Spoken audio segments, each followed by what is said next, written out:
Welcome to MMA Podcast. My name's Luke, and I'm excited to have who I think is the most often on the show. I believe the champion pro heavyweight MMA champion of the world at 145 pounds, Ethan, the Wolverine Goss. Welcome to the show, champ.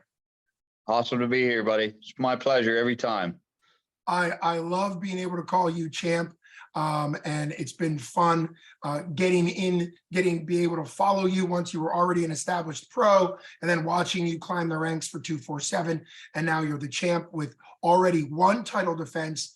And now April 15th, which is just an incredible card. You're the main event, defending your 145-pound belt for Brawl in the Berg, April 15th at the Hollywood Casinos at the Meadow. So let's jump in there. What's it like to be rolling in to your second title defense at really what is probably going to be the biggest and best card that 247's ever done? And you've already been a big part of main events of many of their cards before. Yeah, man, it's always an honor to headline a card. It's an honor to headline this one.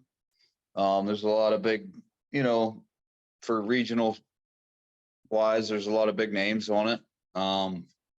With Batten, you got that 25, I can't remember his name, the 125 pounder that's coming in. That's from originally from Canonsburg area. Las Vegas. Victor Lapierre. Lapierre, yeah. Him, you got a bunch of big name amateurs on it. I know Miguel was supposed to be on it. Siebert was supposed to be on it. So it's an honor to be, the headline of the night, but I guess that's what 11 years in the game will get you. I mean, we could do a whole interview just on your journey. I know you've done podcasts before where you've talked more about sort of the behind the scenes. You were an amateur and now a pro for a long time. Your amateur debut, I'm chuckling, was 13 years ago in 2012. So, or I guess I should say almost 11 years ago. But that's a long duration. And you start out your pro career with a rocky start, dropping two back-to-back losses. But obviously now you're on a 4-fight win streak. Of course, there's many years in between there.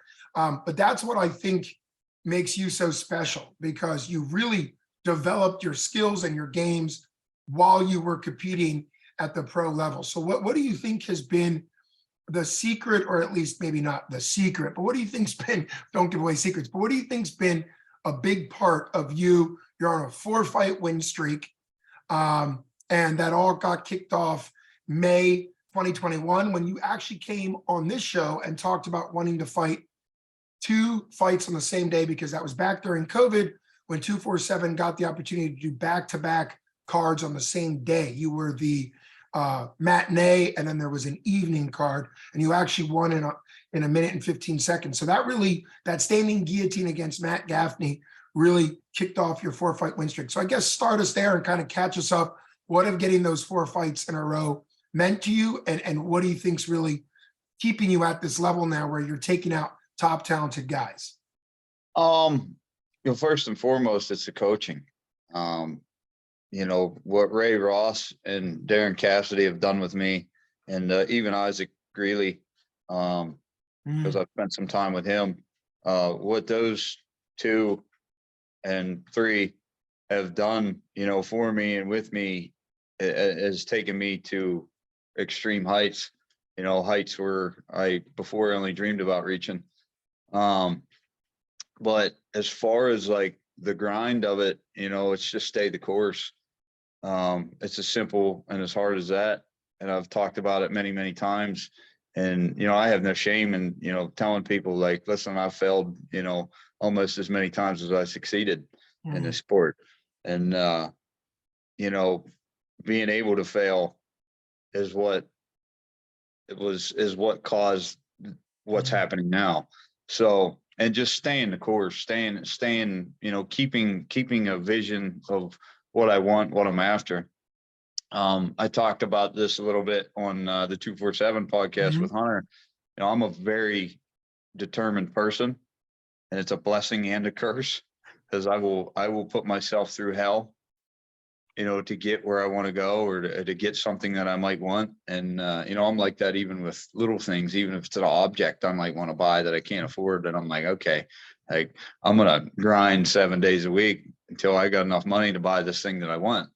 It might not be this year, it might not be next year, it might be 5 years from now, but I'm going to get it eventually. That's just the mentality that's kind of drilled into me. I've always kind of been that way. I've always kind of been like a grinder, like nose down, to keep working. I grew up in a hardworking family. I got a 97-year-old grandmother that still lives on her own and cleans her house. And my father, my mother, like my whole family's been nothing but hardworking people. And, I guess that just runs true in my blood too.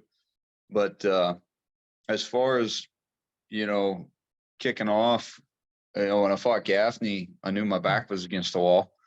I was coming off 2 losses. I knew I had to do something. So I knew I had to win that night. Sorry, my dogs are going to bark. Oh, they're welcome on the show. That's great. My wife just pulled in, so they're going to bark. But, hey.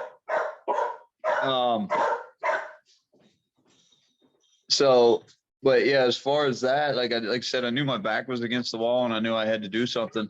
And that's probably when I'm the most dangerous, is when I'm coming off 2 back-to-back defeats and I know I got to make something happen. And that's what happened that night. And then really, I mean, that one happened so quick. Yeah. It's hard to really go into detail about like, the fight and stuff like that. The pseudo fight in Johnstown after that was really where I turned gear. And that was one where I knew I had to be on, because if I wasn't on, he was going to beat me, because I knew that was a very tough, risky fight to take. Yeah. We didn't have any other options. We went through like 5 or 6 people for that card, and it was they had to have me on it, and I wanted to be on it.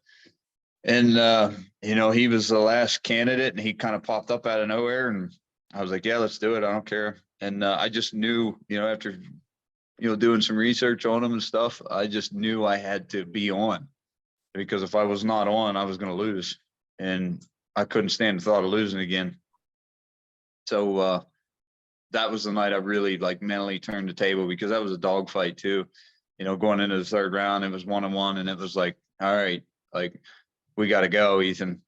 So, the longer that 3rd round went, the more I stepped down on the gas pedal and the more I just kept pushing and pushing and pushing. And I think that's what won me that fight. And you had that really big takedown where you like picked them up, I guess, high crotch takedown. But it really was, you out hustled him in the 3rd round. And that was, I know back then they weren't doing the fight of the year, because I'm excited that 247 now does 247 award show, but that was an incredible fight. I mean, you really showed your ability to. Yeah. A lot of people come up to me afterwards and was like, man, dude, you got a dog in you. And I was like, it's been a while since I'm glad, glad I had to bring it out, because I was glad to know I still got it. But, and a lot of people commented on like, that was a high level fight. Like that was something you watch on TV. Like that was what that looked like. You guys were both skilled, both high level. And, that was awesome to hear, because obviously I want to fight at the highest level I can possibly fight at. And, as of now, I feel like I'm clicking on all cylinders, mentally, physically, emotionally. And, I feel like on my best day, there isn't anybody in the world at my weight that I can't at least compete with. Well, and I guess that's a great transition to your actual opponent, Calvin Harbaugh.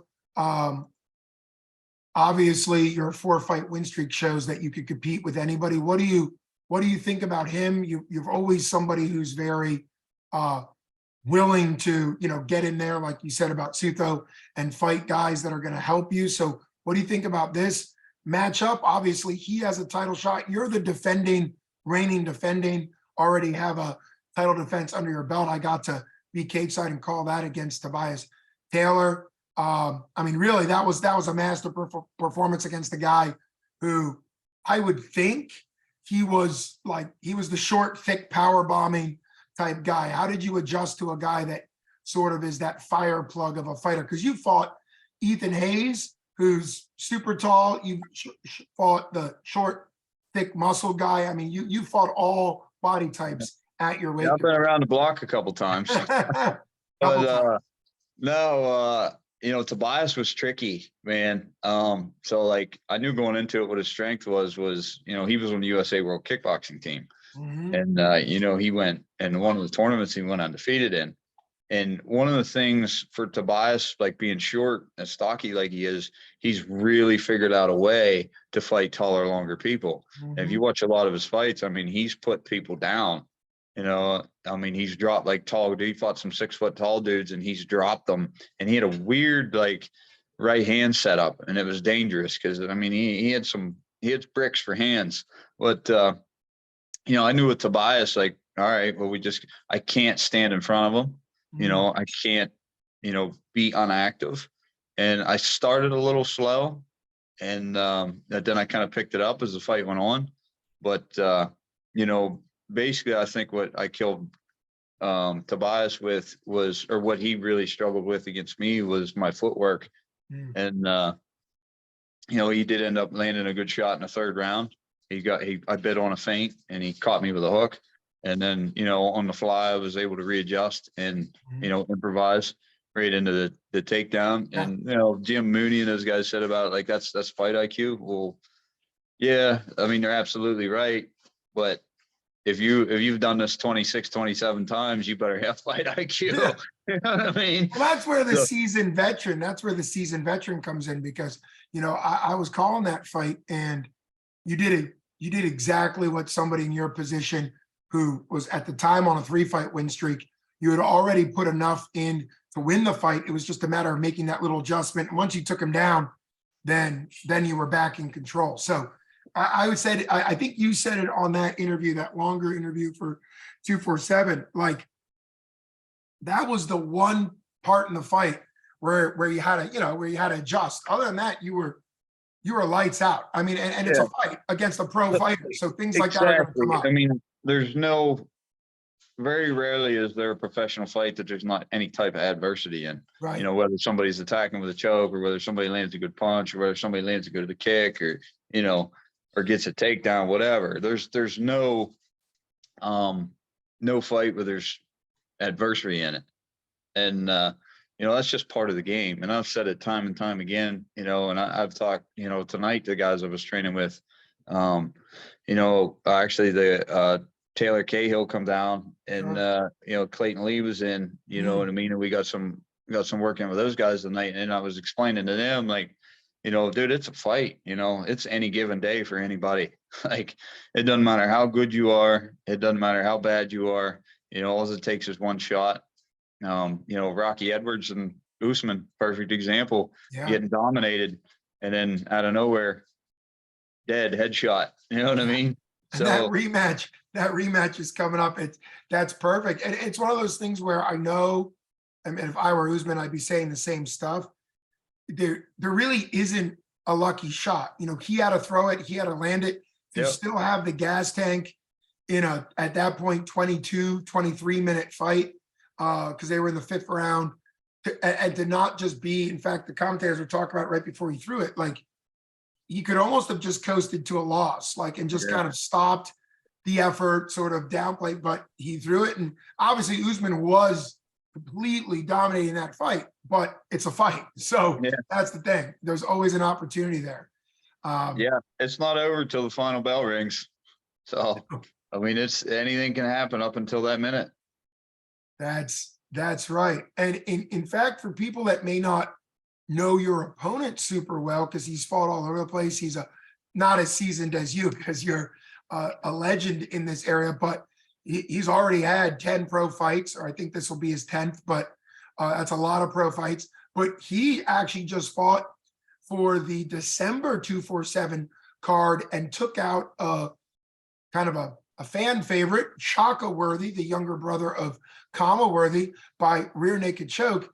So obviously he's had submission wins, he's had striking wins, and he's on a 3-fight win streak. You're on a 4-fight win streak, he's on a 3-fight win streak. I've talked to Jim Mooney, I've joked with Jim Mooney. I think you know this because you've been matched by Jim Mooney. I believe this is your 7th fight for 247. Jim Mooney matchmaking you. He goes out and gets opponents that match up. Like, you're on a 4-fight win streak. You're not going to fight a guy who's on a 2-fight losing streak. You know, that's the big thing that they do so well, is it's for a title. I think their rule is what, 2? I think a pro has to have at least 2 wins. They got to be coming off a win. Yeah. I know, like, they definitely got to be coming off a win. Like Barbarina was coming off a win. Right. Tobias was coming off 2, I think. Yep. I think 2. And then Calvin, now he's coming off 3. 3. Yeah. But yeah, I mean, you pretty much got to be title worthy, you know. Yeah. Absolutely. You know, I had to earn a title shot. You know, I had to come off 2 wins. Yeah. You know what I mean? And the pseudo fight earned me the shot at the title. Exactly. And you know, even though I'm not technically a hometown guy, but I'm kind of one of the fan favorites in Pittsburgh. Yeah. Sure. Yeah.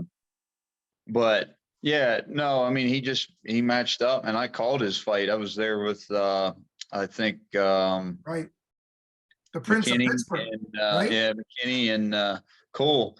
And right. we called that card, and I watched this fight with Chaka. And at the time, you know, I wasn't even thinking about fighting him. You know, I called his fight because I thought he was a bantamweight or lighter, and I didn't know that what he was doing or what weight, you know, he wanted to compete at or whatever. And he, you know, against Chaka, he did really well. With, you know, timing his takedowns, he had a beautiful shot in the first round that he was able to get Chaka down with. And then when he was on the ground, you know, he basically stuck to Chaka like glue. Anytime Chaka moved or would scramble, you know, Calvin was right there on him. And Calvin was, you know, found the back very easily. So he hunted the back very well. No, I was impressed with him. You know, he did a very good job. You know, like I said, I've trained with Chaka some before. I know what he's like. So I was impressed with the kid. And then, you know, he was very adamant on wanting a title shot. And Ryan told him, like, well, the only pro title I got right now, the only thing I got for you is at 145. And he's like, dude, I'll take it. And I'm like, oh yeah, let's do it. I'll do it. You know what I mean? Like, and it got me excited because, like, the last fight was a striker, you know, a very, very good striker. And now this fight is a total opposite. You know what I mean? He's more of a wrestler, more of a grappler. And Calvin's a very, like I said to Hunter, he's a very, like, enthusiastic person. You know what I mean? He's got some charisma, and you know, you can see, like, I know he's putting in work for this, and I like that because that makes me want to put even more and more work in. Not that I slack at all, but you know, so it's going to be exciting for me, and I'm sure it's going to be exciting for him. He's coming to win. I'm coming to win, and we're gonna find out who wins. Well, that's like a promo right there. That's why I love having you on. You cut your own promo. I'm coming to win. He's coming to win. Buy a ticket. Come April 15th to see who wins. But that is one of the reasons why I've truly enjoyed watching you in the cage. I think I may enjoy having you as a broadcast partner. We're buddies and we love broadcasting together. But I obviously watching you do what you love to do, and you're the defending reigning champ. So it's extra special for me to be able to be cage side, but it's been really great the times we've been matched up to do calls. So since you mentioned, you know, you've been in the broadcast booth, you've been a coach, you get coached by very high level coaches. What's it like being on speaker? I know we've talked before about how there's certain things you can't yell out because you can't really coach or you can't really say some stuff. But what's it like going into that commentator mindset while you're still an active at the December card? You were the reigning, soon to be defending champ. Yeah. It's a very enjoyable for me. Like, cause I mean, I'm a fan, just like everyone else is a fan. You can't be a fighter without being a fan. But, so, and there's no better seat in the house other than the refs, you know, to be able to sit there and watch the fights and call the action. And obviously I'm experienced enough, and so I know certain areas, certain things, you know what I mean? Like I can say, oh, this is what this guy needs to do. This is what that guy needs to do. I enjoy it a lot. It really helps with when you have great broadcast partners. My favorite team is definitely yourself and Kavanaugh. Like I really enjoy doing it with Kavanaugh because dude, Kavanaugh is so good. I mean, just so amazing at what he does, and he pours his heart and soul into being the play-by-play guy, and so like just sitting there with him, and letting him call the action, and then you and I are the color, where we're the two experts, as you say, on what's going down. That's such a And fun team. yeah, and They're you all have somebody fun. like him that Yeah. just feeds you, you know what I mean? It just rolls off the tongue then. It's so easy. Mhm. But as far as like when you're doing it, when your teammate is fighting, that's hard. Because I think I called Sydney's fight, Tig, you and I definitely, we called, called City's fight together. I remember you yeah, telling me, there's Tiggy. oh, what's his He or won her it. name? That's Tig. Hi, Tig. Yeah, he had to get on my lap. I'm sorry, I don't have a raccoon to show you. I know. Maybe later in the year. I've seen Ivy. Ivy was on the show, I believe, several Yeah. years ago. Yeah, we put Ivy outside and let her go do her thing, and she hung around for about 6 months probably, Yeah. and then she finally wandered off. But she lived under the porch outside for a while. But Well, Tig is my yeah, type. Tig is my type dog. I never want I never want an indoor raccoon, but I would love a little Tig. I think they're great. So but yeah, when when you're calling your teammate, man, you're like, or you like want to cover your headset and be like, hey, like this is what you need to do. So I called, like I said, I called Dan's fight. I called, come on, buddy, you're in the way. I called Sydney's fight before, and you just got to watch what you say. Obviously I can't yell instructions, but you try not to be biased. It's hard not to be. You definitely want to favor your friend, your teammate, but it's cool because it gives you more, like I can do more. So like even say I do get signed to UFC or Bellator or something like that, like I have experience of doing color commentary. So like if something happens where they need somebody to step in, I could step in. You know what I mean? I can do it. And that's kind of a cool thing. And you see a lot of guys transition into that, like Dominic Cruz, Daniel Cormier, Paul Felder, yeah. Michael Bisping. I think Michael Bisping's actually one of the best. Cruz too, like his fight IQ and the way he understands things. But Michael Bisping, I think, is very, very good at it. But it's just a cool thing to do. I It enjoy it. is. Like I said, I have fun doing it. It is really cool. Michael Bisping as a fighter, he had a lot of like personality issues. He'd Oh, spat he's on a his dick. opponents. He was, yeah, absolutely. But man, is he a professional now that it's like he turned the switch off and was like, okay, I no longer have to be a jerk to anybody. He's like really good. But a quick plug for 247 Live, the app, everything you and I have done broadcast wise is there available on the app. I know Ryan and everybody at 247 is super proud of the app because it has like the entire catalog of every fight 247's ever done, which is just really cool. Not only for you to be able to watch like your own fights or opponents' fights, but also like you mentioned, it's great for people to see the talent of the broadcast people or whatever else is going on like down the road. All you gotta do is say, hey, download the app, and there you are. You've got your Rolodex of your tape, both as a fighter and as a broadcaster. You had segued, you're so perfect of an interviewee because you segue naturally. You had segued into mentioning in the future potentially fighting for UFC or Bellator. I had the honor of interviewing you for the post-fight interview when you beat Tobias, which was great. You cut an incredible shout out. It was on 247 Facebook page. I think it got several thousand views. I won't quote you because you know what you said, but it was incredible. You saying that if the UFC or Bellator need a featherweight and you started like a month notice, and then you went 2 weeks notice, and then you went a week notice, and then you said a day's notice.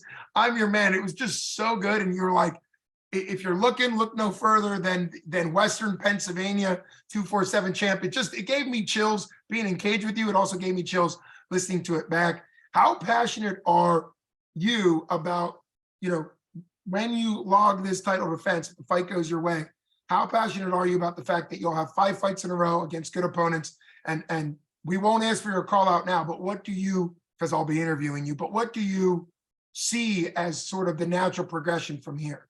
I'll cut a promo for you on the 15th. I'll cut Can't another one wait. for you.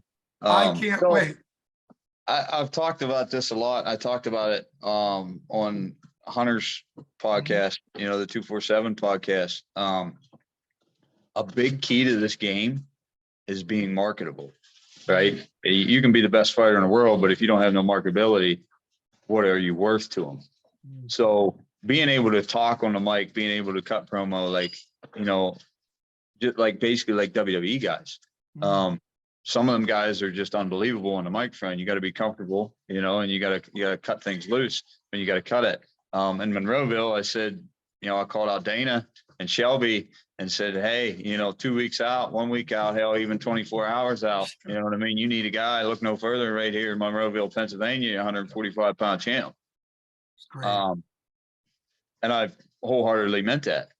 And since then, I've signed with a management team. I've signed with Dave Martin's management team, MAG, Martin Advisory Group. Hopefully,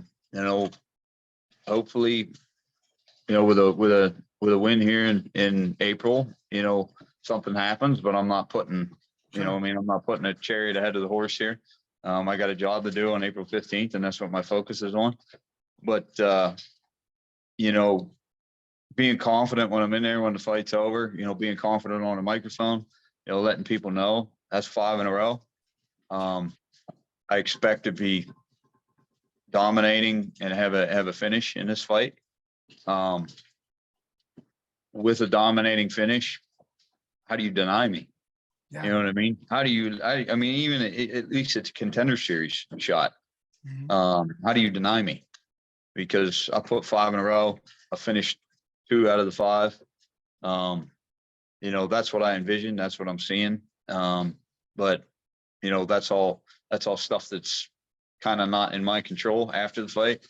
So Sure, we'll go from there and we'll see what happens. And if nothing happens, then, we're back defending the belt again.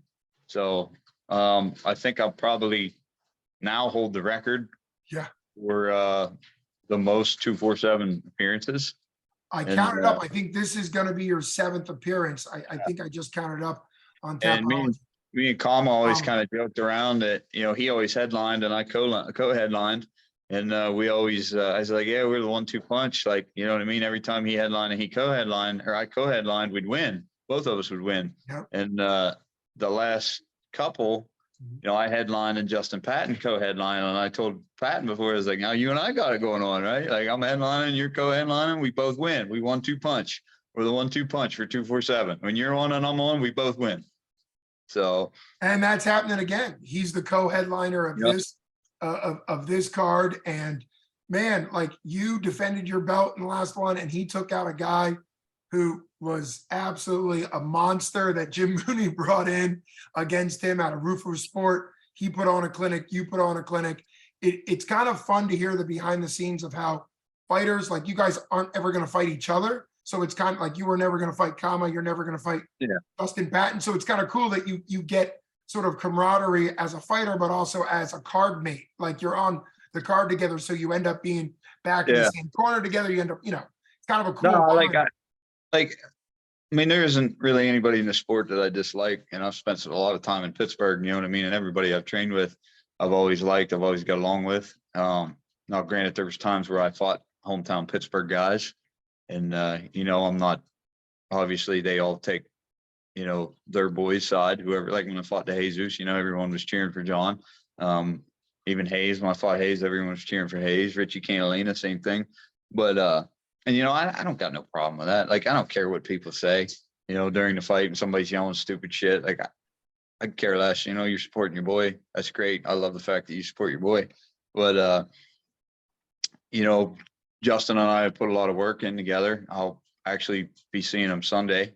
Hmm. And usually, like when I went out to Stout to spar, like I probably did majority of the rounds with Justin. Hmm. You know, I'm sure Sunday when I go to the Mad Factory, I'll be putting in majority of the rounds with him. You know, that day too. So, yeah, it's just it's cool because we all get to work together. You know what I mean? I'm kind of accepted as like a Pittsburgh guy now, even though I come from Central PA. But that's what I've been fighting in Pittsburgh for 9 years, 10 years now. So I guess that's what comes with it. But it's awesome. Like I said, Yeah. everybody works together. You get to work with the up and coming guys, and the future's exciting. 247's been around since 2019, Yep. 2017.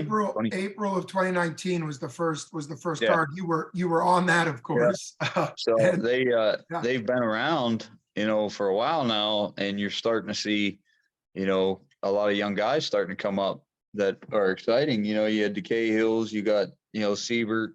You're Yeah. seeing some of these young guys come up, and it's awesome to see because you're seeing the sport grow.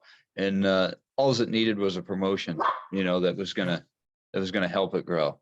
And it's not a knock to any of the other promotions that were before 247. It's like anything else, a lot of them just fizzle out.